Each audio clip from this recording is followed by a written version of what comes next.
Kıyılıştın ötkür, şam aldın uçkur.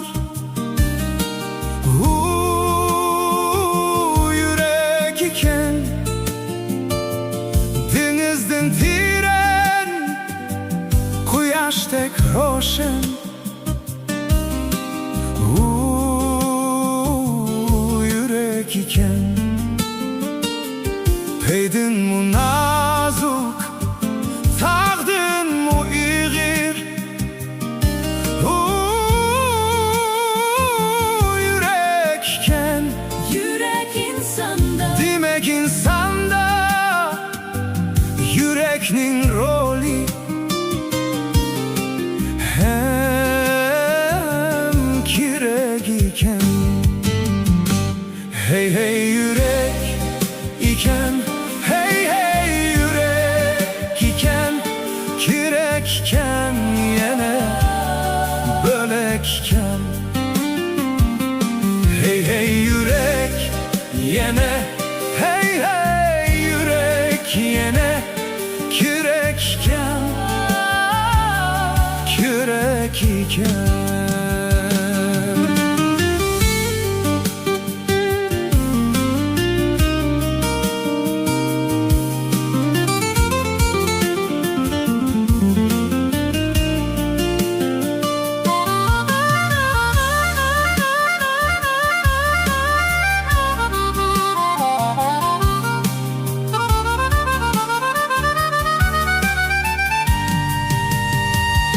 Süt gibi apak, pahtidek yumşak.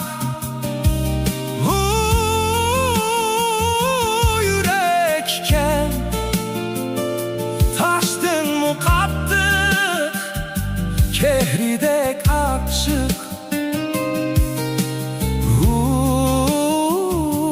Yürek iken göherdin isil, hemmidin rezil.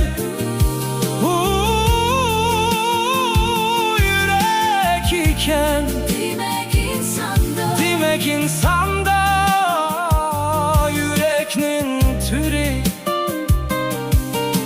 Hem